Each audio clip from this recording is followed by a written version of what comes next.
Bonjour l'église. Bonjour, bonjour. Je vais laisser le soin à Shirley de faire la traduction pour moi. C'est bien quand il y a du monde. Je sais que franchement, ça va lui faire de la pratique aussi. Elle est tout juste à côté. Bah ouais, Shirley, maintenant je peux compter. Ça, moi, ça me fait... Chaque fois que Dieu, vous avez un talent qui se rajoute dans l'église, moi, je ne suis pas jalouse, je suis heureuse. Chaque fois que quelqu'un vient avec quelque chose de supplémentaire pour mettre dans l'œuvre de Dieu, moi, je ne boude pas. Je ne dis pas que tu prends ma place. Au contraire, je cherche que ça. Alors, sœur, je te laisse le soin de lui expliquer un petit, de traduire la prédication de ce matin. Alors, aujourd'hui, vous savez tous quelle journée? Hein?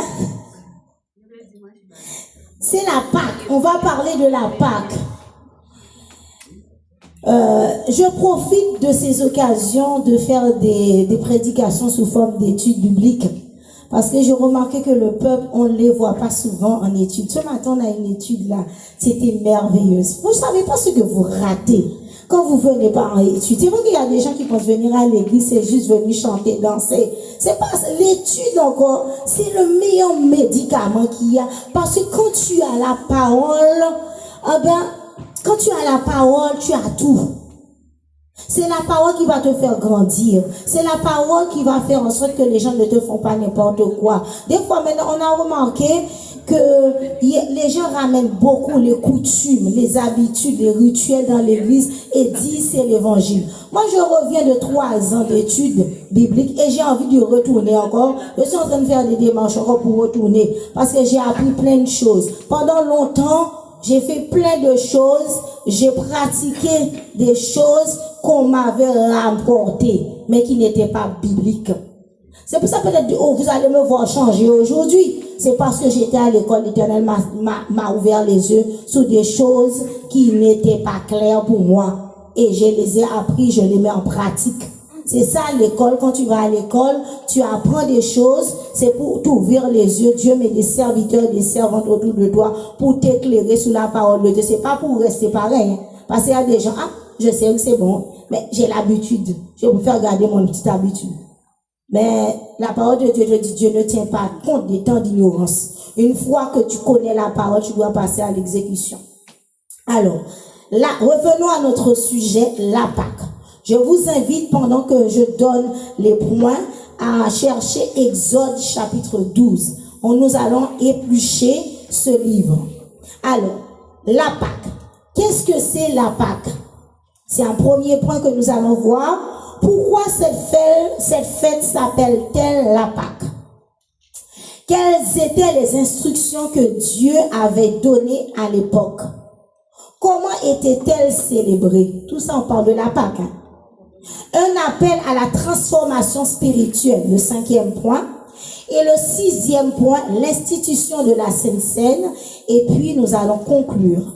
Alors, aujourd'hui, nous allons voir qu'est-ce que c'est la Pâque.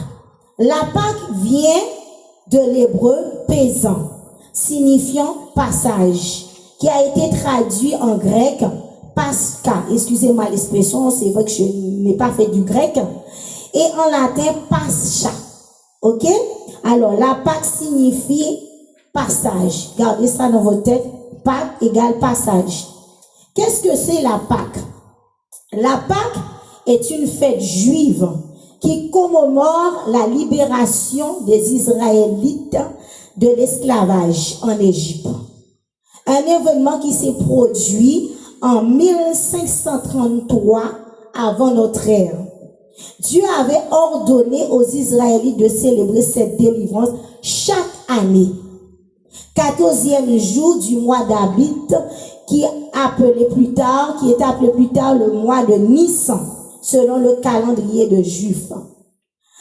Et nous le retrouvons dans Lévitique 23, verset 5. Lévitique, pour parler du mois, pour voir que c'est biblique, Lévitique 23, verset 5 nous dit, le premier mois, le 14e jour du mois, entre les deux soins, ce sera la Pâque de l'Éternel. Ensuite, Pourquoi cette fête s'appelle-t-elle la Pâque? Le thème Pâque vient du mot hébreu signifiant par-dessus. D'accord? Par-dessus. Ce nom fait référence à l'événement où Dieu frappa tous les premiers-nés d'Égypte, mais passa au-dessus des maisons des Israélites, épargnant ainsi les premiers-nés. Nous allons lire un peu Exode chapitre 2. Nous allons faire une longue lecture parce qu'on ne peut pas parler de la parole de Dieu sans ouvrir la Bible. Et comme ça, je vais vous donner les explications. Et après, chez vous, vous allez pouvoir revenir dedans. Exode chapitre 12. L'Éternel dit à Moïse et à Aaron, dans le pays d'Égypte, ce mois-ci sera pour vous le premier mois. Il sera pour vous le premier mois de l'année. Parlez à toute l'assemblée d'Israël et dites, le 10e jour de ce mois, on prendra un agneau pour chaque maison. Si la maison est trop peu nombreuse pour un agneau, on prendra avec son plus proche voisin, selon le nombre des personnes. Vous compterez pour cet agneau d'après ce que chacun peut manger. Ce sera un agneau sans défaut, mâle, âgé d'1 an. Vous pourrez prendre un agneau ou un chevreau. Vous le garderez jusqu'au 14e jour de ce mois. Et toute l'assemblée d'Israël l'immolera entre les 2 soirs. On prendra de son sang et on mettra sur les 2 poteaux et sous les linteaux de la porte de la maison où on en mangera. Cette même nuit, on en mangera la chair rôtie au feu, on la mangera avec du pain sans levain et des herbes amères. Vous ne le mangerez point à demi-cuit ou bouillir dans l'eau, mais il sera rôti au feu avec la tête, les jambes et l'intérieur. Vous n'en laisserez rien jusqu'au matin. Et s'il en reste quelque chose le matin, vous le brûlerez au feu. Quand vous le mangerez, vous aurez vos reins sains, vos souliers aux pieds et vos bâtons à la main, et vous le mangerez à la hâte. C'est la Pâque de l'Éternel. On s'arrête là toujours. C'est juste pour comprendre. C'est vrai que bien souvent on entend parler de la Pâque, mais il faut comprendre l'origine. Chaque fête, chaque événement chrétien ont une origine. Alors, on revient. Pourquoi cette fête s'appelle-t-elle la Pâque? Comme je viens de vous lire, vous vous rappelez les 10 plaies dans la Bible. Quand l'Éternel a frappé les Égyptiens, tout cela, c'est une continuité. C'était le début de la Pâque quand l'Éternel parla à Pharaon, de laisser son peuple partir. Il y a eu tous les plaies. C'était vraiment, la Pâque, c'est tout ça, ça a commencé là, et on voit que c'était pour épargner les enfants d'Israël. L'Éternel passa par-dessus, c'est-à-dire en hauteur. D'accord? La Pâque, le mot Pâque vient passer par-dessus. Est-ce que vous êtes là avec moi? Ça veut dire passage ou encore passer par-dessus. Ok? Vous êtes là avec moi? L'Éternel passait en haut avec eux. C'est ça. Il passait en haut avec le peuple Israël. Lorsque nous voyons, pour que les foyers soient épargnés, les Israélites devaient immoler un agneau ou un chevreau et appliquer le sang sur les montants de l'impôt de leur porte. C'est pour ça que l'obéissance vaut mieux que les sacrifices. Parce que l'Éternel avait donné l'ordre. Si tu ne l'avais pas fait en tant qu'Israélite à cette époque, tu serais passé à côté. Parce que c'était un signe de protection. quand il passait pour ravager les premiers-nés. Charlie, tu fais le travail pour moi, pour lui, s'il te plaît, tu lui... Ah, ok. Quand l'Éternel passa, du coup, il faisait, et le sang qui était sous les linteaux épargnait le peuple Israël.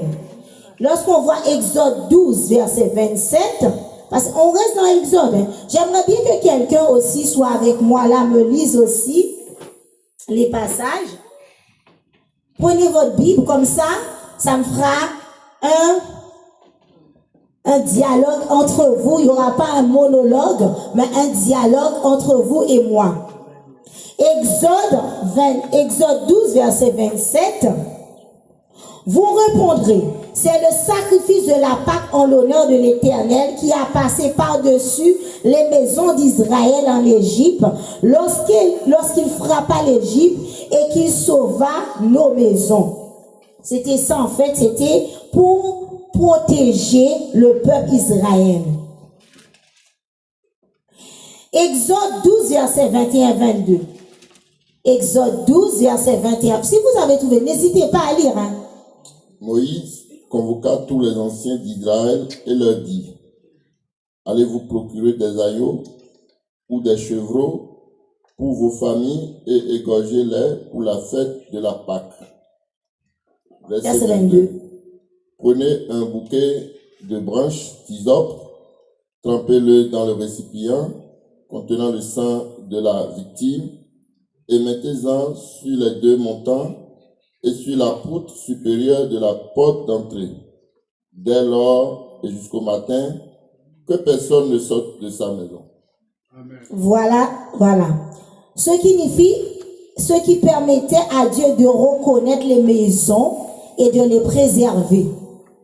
C'était un signe, au travers de cet ordre, Dieu permettait de distinguer ses enfants des enfants des Hébreux. En fait, les Hébreux des Égyptiens.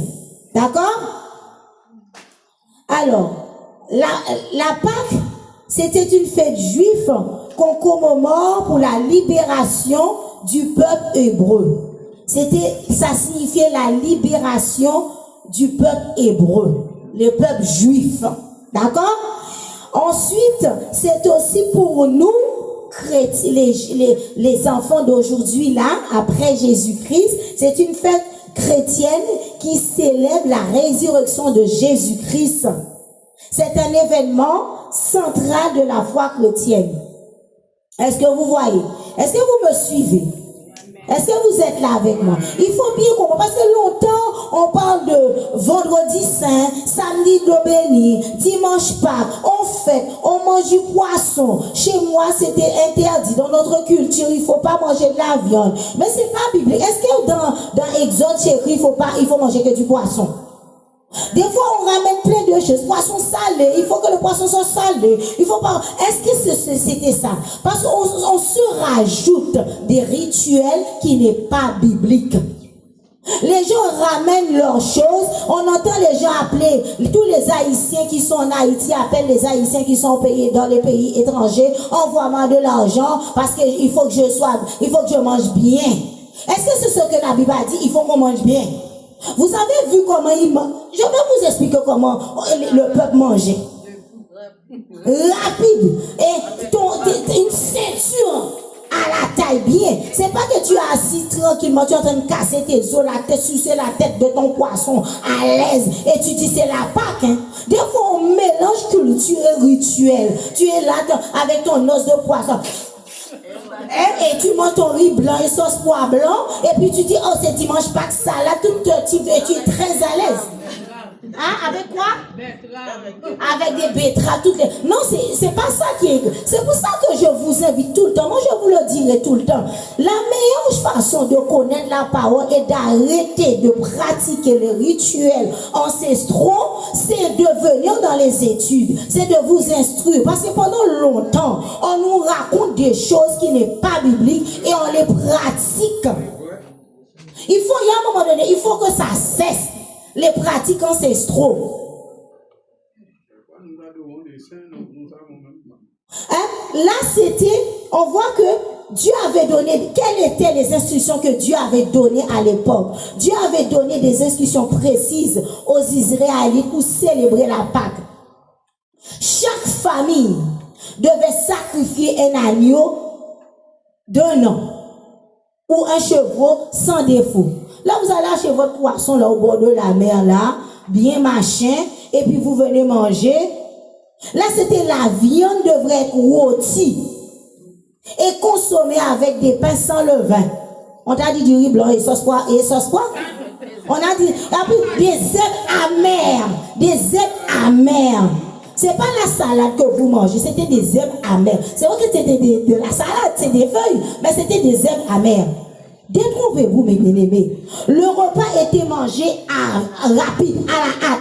Ceinture au rein, les sandales aux pieds et un bâton à la main. C'est ça la Pâque. C'était le commandement que Dieu avait donné à l'époque au peuple Israël, symbolisant un départ imminent. C'est Exode 12, versets 8 à 11. Lisez la parole. Qui a trouvé? Exode 12, verset 8 à 11. Il faut décortiquer un peu la parole. Comme ça, quand les gens viennent vers vous, vous demandez des choses, vous dites, c'est pas ça la parole. C'est pas ça. Allez, est-ce que quelqu'un a trouvé? Exode 12, verset 1 à 8. C'est pas moi qui le dis, c'est la parole qui le dit. Le Seigneur dit à Moïse et à Aaron en Égypte: ce mois-ci devra marquer pour vous le début de l'année. Ce sera le premier mois. Allez dire à toute la communauté d'Israël: le 10e jour de ce mois, procurez-vous un agneau et un chevreau par famille ou par maison.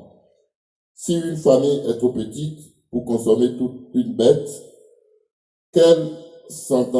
on s'entendra avec une famille voisine selon le nombre de personnes qu'elle compte. Puis on choisira la bête d'après ce que chacun peut manger. L'agneau ou le chevreau qu'on prendra sera un mâle d'1 an, sans défaut. On le gardera jusqu'au 14e jour du mois. Le soir de ce jour, dans l'ensemble de la communauté d'Israël, on égorgera la bête choisie. On prendra de son sang pour en mettre sur les 2 montants et sur la poutre supérieure de la porte d'entrée, dans chaque maison où l'un de ces animaux sera mangé. Verset 8. On retirera cette viande, puis, pendant la nuit, on la mangera avec des pains sans levain et des herbes amères. Je continue. Voilà. Je vous ai fait un résumé, mais c'est ce qui est dit dans la parole. Hein. Le repas devait être mangé bien vite. Hein? Des sandales, des bâtons. L'animal doit être jeune. Et ensuite, il faut la garder pendant 14 jours. Il faut qu'elle soit cuite au feu. Au feu.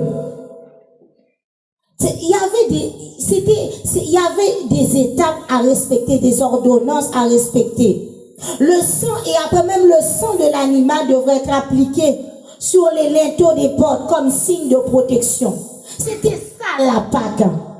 C'était ça. Aujourd'hui, on voit les gens mélangent tout et fait tout et n'importe quoi. Comment était-elle célébrée? La célébration de la Pâque comportait plusieurs éléments importants établis par Dieu lui-même. Maintenant, les hommes établissent leurs règles et disent c'est la Pâque. Je vais revenir, je suis partie de l'Ancien Testament pour arriver au Nouveau Testament. Parce que des fois, si on veut faire les choses, il faut les faire bien. C'est soit on le fait ou on ne le fait pas bien. Alors, il y avait un sacrifice. Est-ce qu'aujourd'hui, on est prêt à faire ça? Vous connaissez le prix d'un mouton? Aujourd'hui, là, un mouton, là, un jeune mouton, ça coûte cher. Parce que si vraiment on était resté sous l'ancienne alliance, imaginez-vous un petit peu. Si on était resté sous l'ancienne alliance, ça veut dire qu'aujourd'hui, là, pour ma famille, un pasteur, il aurait fallu qu'on ait un mouton, pas vrai? sœur Jack sœur Renelle, comme elle est toute seule, je ne sais pas si Ketia est là, il aurait fallu que tu t'associes avec une autre famille. C'est ça, hein? Parce qu'il y a le vivre ensemble aussi. Il y avait aussi le côté que tu t'associes avec quelqu'un, une personne qui est seule, tu te mettais avec une autre personne pour manger la Pâque. Par exemple, là, j'ai 3 personnes, là, que le frère Albert, frère Daniel. Je pense que si c'était à l'époque, ils se seraient mis ensemble pour manger, pour faire cette ordonnance. D'accord? En fait, c'était fêté le 10e mois. Chaque famille choisissait un animal ou un cheveu âgé d'un an, sans défaut. Quand tu vas l'acheter, il faut bien vérifier si la bête est en bonne santé. Ha! Vous avez vu tout ça, chose qu'il y avait? Ensuite, lorsque les Israélites appliquaient, il fallait manger ça. Et ensuite, le soir, il fallait le manger comment? Avec quoi? Du riz? Vous avez vu du riz? Il fallait le manger avec quoi? Du riz et djonjon? Du riz et djonjon? C'était quoi? Du pain sans levain. Il fallait manger ça comme ça. Et il y avait la salade betterave, c'est ça? C'était quoi? Plus fort. Des zèbres amers. Et c'est écrit. Est-ce qu'il y avait la salade? Ok. Ces aliments symbolisaient leur départ d'Égypte. L'amertume. Les herbes amères représentaient l'amertume. Tout ce qu'ils avaient reçu en Égypte. C'est pour ça que je vous dis, chaque chose, chaque événement qui s'est produit dans la Bible, avant de l'appliquer pour toi, pour ta famille, cherche l'origine. Cherche les raisons pour lesquelles ces choses ont été demandées. Est-ce qu'aujourd'hui, Dieu peut nous demander ça? La fête des pains sans levain, après la Pâque s'ouvrait. Après la Pâque encore, il y avait une célébration de 7 jours appelée appelée la fête des pains sans levain. C'est-à-dire que c'est pas fini, hein? Après ça, tu avais 7 jours encore pour célébrer la période des pains sans levain. Durant cette période, aucun aliment contenant du pain ne devrait être consommé. Les gens qui aiment manger là, il n'y a plus de maïmoune, sauce pour les légumes. Hein? Après la Pâque, encore, il faut continuer à manger des pains sans levain. Ma soeur me mise. Après ça, il ne faut pas continuer à manger vos poules là. Les viandes grillées, bien frites là. Il faut continuer à manger des pains sans levain pendant 7 jours. Aucun contenant du levain ne devrait être consommé, ce qui rappelait la pureté et la séparation d'Égypte. C'est-à-dire qu'il y avait une continuité. Si tu voulais rester dans cette pureté, il fallait continuer. Exode 12, versets 17 à 20. Qui disait 17 à 20. Vous célébrerez cette fête des pains sans levain, rappel du jour précis où j'ai fait sortir votre peuple d'Égypte. Vous commémorez cet événement d'âge en âge. C'est là une règle irrévocable. 18. Oui. Dès le 14e jour du premier mois au soir et jusqu'au soir du 21e jour, vous mangerez des pains sans levain. 19. Pendant 7 jours, on ne devra pas trouver de levain dans vos maisons. Si quelqu'un, étranger ou israélite, mange un aliment contenant du levain, il sera exclu de la communauté d'Israël. Verset 20. Vous ne devrez donc rien manger qui contienne du levain. Où que vous habitez, vous mangerez du pain sans levain. Vous avez vu comment ils fêtaient la Pâque? Alors, c'est aussi un moyen d'enseigner nos enfants. Parce que c'est vrai que quand tu n'as pas été instruit correctement, tu n'instruis pas les autres correctement aussi. Est-ce que vous voyez? C'est pour ça qu'on parle de sémence. Quand la sémence a été mal implantée, eh bien, on fait des dégâts de génération en génération. Et c'était aussi un moyen d'enseigner nos enfants. La Pâque, nous voyons voir Exode 12, versets 25 à 27. Que dit Exode 12 concernant l'enseignement des enfants? Quand vous serez entrés dans le pays que le Seigneur a promis de vous donner, vous accomplirez cette cérémonie. Si vos enfants vous demandent ce qu'elle signifie, vous leur répondrez. Il s'agit du sacrifice offert au Seigneur à l'occasion de la Pâque. Lorsque les Israélites étaient en Égypte, le Seigneur a porté la mort chez les Égyptiens, mais il a passé sans s'arrêter devant nos maisons, épargnant ainsi nos familles. Alors les Israélites s'inclinaient jusqu'à terre pour adorer le Seigneur. Puis ils allaient faire tout ce que le Seigneur avait ordonné à Moïse et à Aaron. Amen. La Pâque était aussi un moment d'enseignement spirituel. C'est pas un moment où on se remplit le ventre, on s'habille bien joliment pour venir prendre la Sainte Seine. Les parents saisissaient cette occasion pour expliquer à leurs enfants la signification de cette célébration et leur rappeler l'action puissante de Dieu lors de la libération d'Israël. Chaque événement, il faut aller chercher la source et pourquoi, qu'est-ce qui s'est passé. C'est parce que c'est ce que Dieu avait demandé, inscrivez vos enfants. Parce que quand l'enfant n'a pas ces informations, il peut pas répondre, il peut pas comprendre. C'est pour ça que des fois on voit nos enfants ne suivent pas Christ parce qu'il y a des événements qui se sont produits dans la vie, dans la Bible, ou bien encore ils sont perplexes, c'est-à-dire ils sont là, ils se posent. Moi je me souviens en tant qu'enfant, j'étais très curieuse. Et quand je posais une question, on me disait, ferme ta bouche. Tu es un enfant. On dit chez nous, ton petit monde, ferme ta bouche. C'était ça, tu n'avais pas le droit. Surtout dans certaines communautés, quand l'enfant demandait des explications, il n'y avait pas ça. Et l'enfant grandissait avec un mal-être. Mais c'est bien aussi d'expliquer que ce soit, que ça vous arrange ou pas, il faut dire la vérité à vos enfants. Comme ça, lui-même, il fera le bon choix. C'est pas la peine de cacher, il saura. Moi, il y a plein de choses qu'on m'a cachées, mais j'avais des doutes sur ces choses. Mais au fil des années, Dieu me les a révélées. Il y a des choses que je n'avais pas le droit. Moi, je trouvais que c'était bizarre qui se passait dans certaines églises où j'allais. Mais comme j'avais pas de berger qui peut me répondre avec texte biblique à la main, je restais. Je faisais comme tout le monde, mais je n'ai jamais oublié mes questions. Et le jour où j'avais l'opportunité de poser cette question, je rencontrais quelqu'un en point de répondre à ces questions. Je profitais pour balancer toutes mes questions et satisfaire ma curiosité. C'est important parce que des fois, on dit oui, c'est comme ça. Tu vois pas que tout le monde fait comme ça, fais comme ça.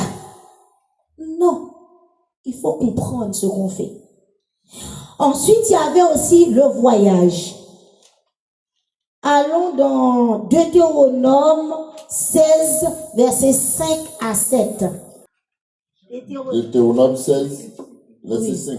Oui. Vous ne serez pas autorisés à célébrer la Pâque dans n'importe laquelle des villes où le Seigneur, votre Dieu, vous aura permis d'habiter. Vous le ferez uniquement dans celle qu'il aura choisie pour y manifester sa présence. Le sacrifice aura lieu le soir au coucher du soleil, c'est-à-dire à l'heure où vous êtes sortis d'Égypte. Vous ferez cuire l'animal et vous le mangerez dans le lieu choisi par le Seigneur. Le lendemain matin, vous rentrerez chez vous. Pendant 6 jours, vous mangerez du pain sans levain. Le 7e jour, vous aurez une assemblée solennelle en l'honneur du Seigneur, votre Dieu, et vous ne ferez aucun travail. Amen. Vous voyez? Attends, ma soeur, pour l'Éternel nous a dit, vous ferez aucun travail. Moi, je me souviens, il fallait nettoyer la maison, astiquer la maison.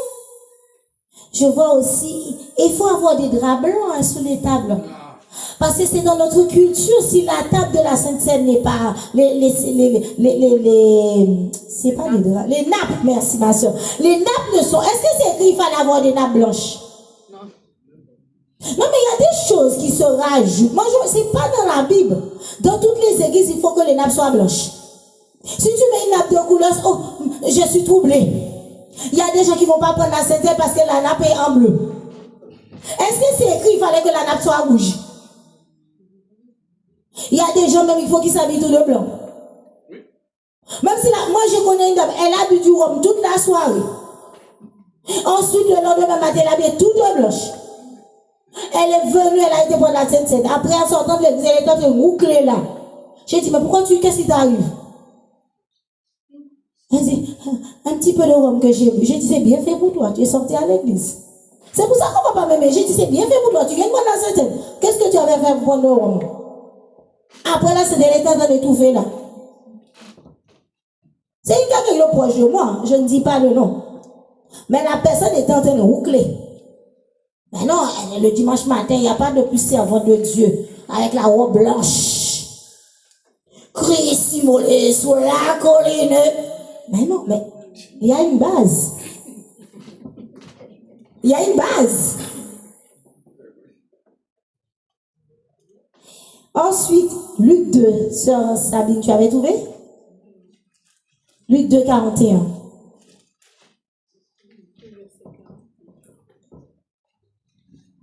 Selon vous, quelle était la ville qu'on devait célébrer la Pâque? Jérusalem. D'accord. Allez, vas-y. Luc 2, verset 41. Les parents de Jésus allaient chaque année à Jérusalem à la fête de Pâques. Oui. C'était ça en fait. Il y avait un lieu. C'est pour ça que j'ai posé la question pour voir si vous êtes là. C'est important de connaître la parole, mes bien-aimés.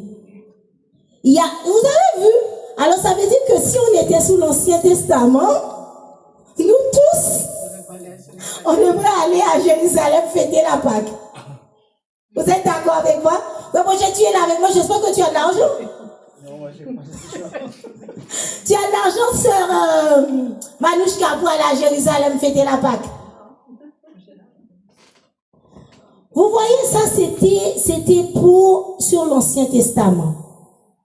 Voilà comment fêtaient les Juifs la Pâque. Vous avez vu toutes les ordonnances qu'il y avait pour fêter la Pâque. Est-ce que nous, on serait prêts à faire tout ça? Déjà, même pour venir à l'église, c'est trop dur pour nous. On habite au Mans, là. C'est très raide pour sortir, là. Allez prendre un billet, se lever à la Paris. Pour prendre un billet pour aller à Paris, pour aller à Jérusalem. Les gens n'arrivent même pas à sortir de chez eux, là, pour venir là, à l'église. Pasteur Pierre. Eh bien, il n'y aurait jamais, je ne sais pas, à la maison pour midi, il n'y aurait pas eu du monde à la Jérusalem. Ah, je ne pense pas qu'on aurait eu des fidèles à Jérusalem. Parce que si là, ils n'arrivent pas à venir, c'est pas à Jérusalem qu'ils iront. Hein. En plus, je suppose qu'il y avait une heure aussi. Je n'ouvre même pas cette porte. Je la ferme. Alors, cinquièmement, la Pâque, un appel à la transformation spirituelle. Maintenant, je vais vous parler de notre Pâque. Là, je suis sortie d'Égypte avec vous. J'ai balayé un petit peu ce qui s'est passé à l'époque des Égyptiens pour arriver à notre Pâque. Beaucoup de chrétiens se limitent la Pâque à une célébration annuelle.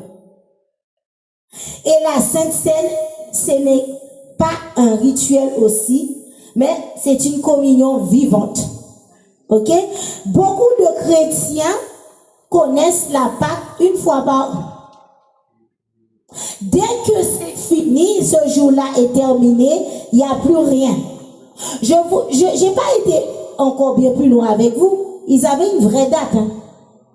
Aujourd'hui, dans le calendrier mondial, là, ça change tout le temps. Mais dans le calendrier juif, dans l'Ancien Testament, il y avait une date. Et ça célébrait tout le temps à la même date.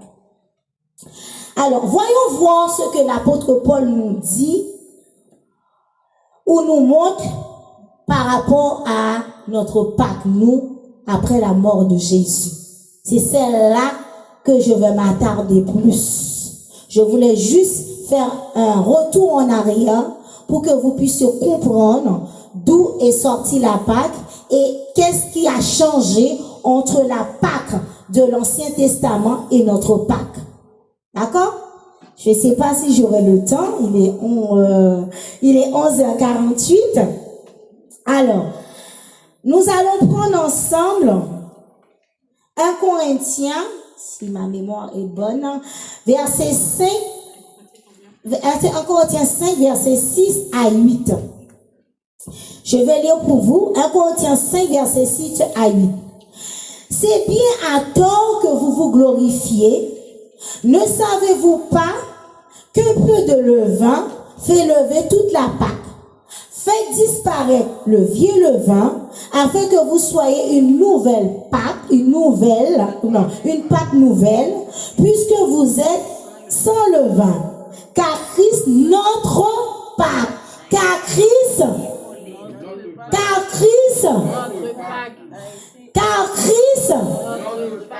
célébrons donc la fête non avec du vieux levain, non avec du levain de malice et de méchanceté, mais avec le pain sans levain de la pureté et de la vérité. Qui est votre Pâque? Qui est notre Pâque? Qui est notre Pâque? C'est là qu'on va parler. Christ est notre Pâque. Alors, la Pâque n'est pas un événement, mais c'est une personne. Qui est la personne? La Pâque n'est pas un événement. J'insiste encore. La Pâque n'est pas un événement, mais c'est une personne. C'est faible. C'est qui? Parce que si vous ne savez pas, vous allez le fêter tous les ans. C'est pour ça que j'insiste à dire c'est Christ qui est votre Pâque. Parce que si vous ne reconnaissez pas c'est Christ qui est votre Pâque, vous allez le fêter tous les ans. Après, une fois c'est fini, vous passez à autre chose. C'est comme si vous lisez un livre, vous tournez cette page-là et puis c'est fini. C'est pour ça qu'il y a autant de mal-être, d'incompréhension dans la parole de Dieu. La Pâque, elle doit être permanente dans notre vie. Amen. Elle doit être permanente. C'est pas tellement que le jour là. C'est Christ qui est notre Pâque. Si on décortique, les gens qui étaient là mercredi ont eu un aperçu de ce verset. Faisons disparaître le vieux levain. Le levain représente ici tout ce qui est contraire à la nouvelle vie en Christ. C'est-à-dire le péché caché, double vie, malice, l'hypocrisie, mensonge, jalousie, orgueil, rancune. Tout ça, c'est le vieux levain. C'est le vieux levain. Paul nous dit un petit levain fait lever toute la pâte. C'est-à-dire même une petite tolérance à l'hypocrisie peut contaminer ta vie ou contaminer toute l'église. Une petite tolérance à l'hypocrisie peut contaminer ta famille, peut contaminer ta vie, peut contaminer l'église. C'est ça. Un petit levain. Un petit levain fait lever toute la pâte. C'est ça, en fait, ce verset. Tu vois, on dit, oh, un petit truc de rien. Je vais faire un mauvais coup au pasteur. Tu contamines ta vie. Ce mauvais coup que tu as fait un coup de Judas là pour 30 centimes, pour 30 euros, ça peut contaminer ta vie. Un coup de langue. Quand tu rentres dans la maison de ta soeur, là, tu parles sous le dos de l'église. Tu parles sous le dos du pasteur. Tu parles sous le dos de sa femme. Ça contamine ta vie. C'est ça qui dit que un petit levain fait lever toute la pâte.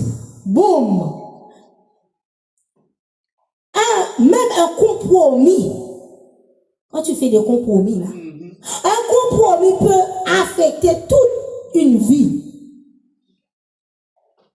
Un 0 tourné en 9. Un compromis. C'est ça. Lève-toi contre les petits compromis, ce matin, je te dis. Lève-toi contre, il dit stop. Si quelqu'un était en train de t'inviter à faire des compromis, lève-toi et parle. Quitte ce lieu, quitte sa maison, donne-lui les distances, reste avec de bons jours. Quand la personne vient te raconter, dis-lui, je n'ai pas besoin, stop.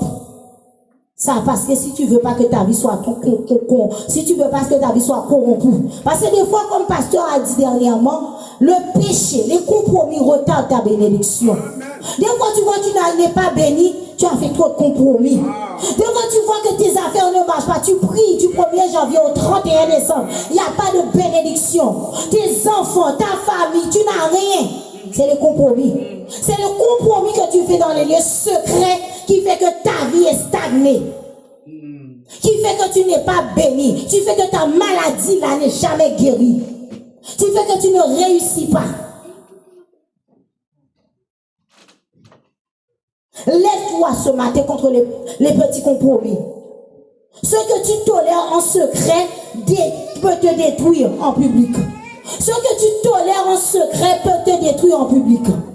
Les choses que tu fais en cachette, là, que personne ne voit, mais Dieu le voit. Et ça te détruit en public.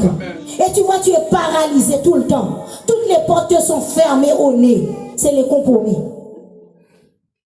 Le mot Christ, c'est notre Pâque. Dans l'Ancien Testament, la Pâque commémorait la sortie d'Égypte, la libération du peuple de Dieu, par le sang de l'agneau appliqué sur les linteaux. Aujourd'hui, Christ est cet agneau. Je précise, j'appuie sur mes mots. Christ, je ne suis pas en colère. Hein. Je ne suis pas en colère, je le dis. Je ne suis pas en colère ni énervé. Non, je ne suis pas. Je le précise parce que le problème, c'est que quand je suis consciente de ce que je dis, quand je crois en ce que je dis, je pèse mes mots. Les gens pensent que je suis en colère, c'est parce que j'ai la conviction de ce que je dis. C'est parce que j'ai la conviction, c'est pas que je vous gronde. Non, c'est pas. C'est parce que je suis convaincue de ce que je dis. Christ est notre agneau. Je le dis parce que des fois les gens me disent, oui, cette femme-là, elle est raide. Non, c'est parce que je suis convaincue de ce que je dis. Je ne vais pas vous dire un mensonge. J'ai passé des heures à faire des recherches, à demander au Saint-Esprit de m'éclairer. Et je suis convaincue de ce que je dis. Christ est cet agneau immolé pour nous délivrer. Non de l'Égypte en physique. Christ est cet agneau immolé pour nous délivrer non de l'Égypte physique, mais de l'esclavage du péché et de la mort. L'Égypte physique, c'est les choses terre à terre. C'est les choses terre à terre. Mais l'esclavage du péché, des fois on est en Égypte. On est en Égypte, on n'a pas besoin de voyager pour être en Égypte. Notre façon de vivre, notre comportement, nos habitudes, nos cultures. Des fois, on ramène toute notre culture derrière nous. Toutes les cultures ancestrales là, qu'on ramène. Tu es en Égypte. On est en Égypte, on dit gloire à Dieu, gloire. Mais tu es en prison, tu ne sais même pas que tu es en prison. On est dans les rituels. Et si on arrive quelque part, il n'y a pas la rituel, on se dit que c'est pas bon. Demande au Saint-Esprit de t'ouvrir les yeux. Commande au Saint-Esprit, dis à Saint-Esprit, ouvre-moi les yeux. Ouvre les yeux de mon cœur que je comprenne la parole de Dieu. C'est pas quand on te caresse dans le sens du poil, on te dit, tiens, c'est bon ça, c'est bon ça. Non. Il faut connaître la vraie vérité, mes bien-aimés. Cet agneau, c'est pas un agneau temporaire. Mais c'est un sacrifice parfait et éternel. Parce que les choses que le peuple Israël faisait, c'était tous les ans, il fallait payer un prix, acheter des agneaux. Mais Jésus est venu donner sa vie pour nous. Ce matin à l'étude, on a vu qu'il n'a rien fait pour cela. Il n'a rien mérité, mais ce n'est pas amour. Est-ce que vous êtes là avec moi? Est-ce que si vous êtes là avec moi, dites-moi un amen. Je ne veux pas vous perdre sur le chemin. Je veux que vous compreniez. Quand vous fêtez la Pâque doit être en vous. La Pâque doit être permanent. La Pâque doit être tous les les jours. C'est pas seulement ce jour-là que vous reconnaissez Christ est vivant, que Christ est ressuscité. La Pâque doit être dans ton intimité avec Christ, dans ton travail, dans ta relation avec tes enfants, ton mari, ta femme. La Pâque, c'est ça. Quand tu vis avec, avant de parler, pense à la Pâque. Avant d'agir, pense à la Pâque. La Pâque, ne cherchez plus de rituels ou de coutumes. Ne cherchez plus de rituels et de coutumes. Quand tu arrives dans une église, tu regardes s'il n'y a pas ça. C'est pas ça. Cherche la Pâque dans ta relation intime avec Dieu. On cherche trop de rituels. On cherche trop d'habitudes. On cherche trop de coutumes. On cherche trop de choses qu'on aime. Les Israélites, là, ils avaient des rituels. Ça, ce que je vous ai dit là, je vous ai lu, c'était des rituels. Est-ce que c'était à l'aise, ça? C'était ce qu'on leur demandait là, c'était des choses qui étaient agréables. Vous cherchez des rituels qui vous plaisent, qui vous est agréable, qui vous arrangent, qui vous qu'on force pas. Mais Christ, il a souffert. Lorsqu'il avait la croix là sous son dos, après avoir été roué de coups, en plus on lui demande de porter une croix, c'était agréable pour lui. Vous voulez que des choses agréables. On peut pas. Ne retournez plus en Égypte, mes bien-aimés. Ce matin dit, je ne veux plus retourner en Égypte. Parce que Dieu est un Dieu de grâce. Même si on a fait des choses dans le passé, mais quand on vient dire, Seigneur, je ne veux pas retourner, je ne veux plus rester en Égypte, je ne veux plus rester en prison, parce qu'il t'a libéré. Accepte ta libération ce matin. Accepte d'être un homme libre. Accepte d'être une femme libre. Des fois, c'est nous qui nous mettons en prison. C'est nous qui restons en Égypte. Je ne sais pas si peut-être que je vais continuer dimanche prochain. Ou bien vous m'accordez quelques minutes. Parce que quand c'est tout feu, tout flamme, on a envie de connaître la suite. Je ne sais pas, est-ce que vous voulez ou bien je m'arrête là? Vous voulez un petit peu encore? Ok. Célébrons la fête de Pâques avec pureté et vérité, verset 8. La fête ici, c'est notre marche chrétienne. C'est notre vie quotidienne avec Dieu. C'est-à-dire ta façon de marcher. Paul nous appelle à vivre dans la pureté et dans la vérité. Non seulement à parler à Jésus, mais dans notre façon de faire, de nous manifester. La fête de Pâques, ce n'est pas des masques. On ne met pas des masques là pour masquer notre visage, mais il faut que ce soit dans la transparence. Hein? On doit être dans la transparence. C'est ça la fête de Pâques en fait. C'est pour ça que Dieu a institué la Sainte Seine. Il nous a laissé la Sainte Seine. 1 Corinthiens 11, verset 23 à 34, que vous lirez chez vous. Christ n'est pas mort pour toi. Je le lis vitement parce que j'aimerais bien vous faire voir quelque chose avant de clôturer. Car ce que j'ai reçu du Seigneur, ce que je vous ai enseigné, c'est que le Seigneur, dans la nuit où il fut livré, Jésus, en fait, a été... Quel jour que Jésus a pris la Sainte Seine avec le disciple? C'était quel jour? Oui, mais c'était quel jour? C'était quel jour? Non, mais s'il a été livré un vendredi. Non, mais s'il a été livré un vendredi, non, samedi, il était mort. C'est un jeudi. Oui? C'est un jeudi. D'accord? Non, mais c'est des petits détails qu'il faut connaître aussi, même par pure curiosité. Hein. C'est bon de connaître ça.